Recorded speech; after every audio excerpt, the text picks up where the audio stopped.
தற்போது கிடைத்துள்ள அண்மை செய்தி. முன்னாள் அதிமுக அமைச்சர் செல்லூர் ராஜு மீது வழக்கு பதிவு செய்யப்பட்டிருக்கிறது.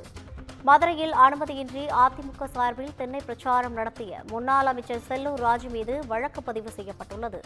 இதுகுறித்தான கூடுதல் விவரங்களை வழங்குவதற்காக நமது செய்தியாளர் அருண் இணைப்பில் இருக்கிறார். வணக்கம் அருண், கூடுதல் விவரங்கள். ரவீனா, மதுரை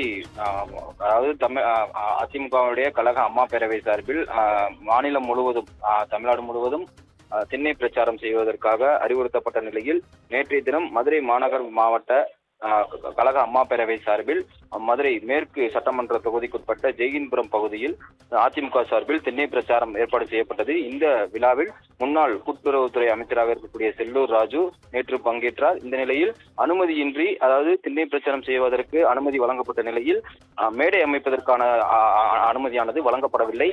தொடர்ச்சியாக அனுமதியை மீறி மேடை அமைத்து 1 மணி நேரத்துக்கு மேலாக பிரச்சாரம் செய்ததாகவும், மேலும் வீடு வீடாகவும் கடைகளுக்கு சென்று அவர் தென்னை பிரச்சாரம் மேற்கொண்டார். அதிமுகவின் சாதனைகளை பட்டியல்களை அச்சிடப்பட்ட நோட்டீஸ்கள் வீடு வீடாகவும் ஒவ்வொரு கடைகளுக்கும் சென்று முன்னாள் கூட்டுறவுத்துறை அமைச்சர் செல்லூர் ராஜு மற்றும் முன்னாள் தெற்கு சட்டமன்ற உறுப்பினராக இருக்கக்கூடிய எஸ் சரவணன் ஆகியோர் தலைமையில் இந்த தென்னை பிரச்சாரமானது நடைபெற்றது. அப்போது அனுமதியின்றி மேடை அமைத்ததாக கூறி காவல்துறையினர் மேடையை அப்புறப்படுத்த வேண்டும் என கூறியிருந்தார். இந்த நிலையில் செல்லூர் ராஜு உட்பட 20க்கும் மேற்பட்டோர் மீது ஜெயின்புரம் காவல்துறையினர் வழக்கானது பதிவு செய்யப்பட்டிருக்கிறது.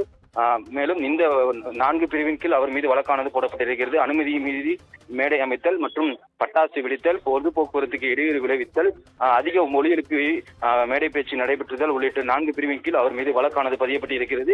இந்த சம்பவமானது தற்போது பரபரப்பை ஏற்படுத்தியிருக்கிறது. ரவீனா, கூடுதல் விவரங்களை வழங்கியமைக்காக நன்றி அருண்.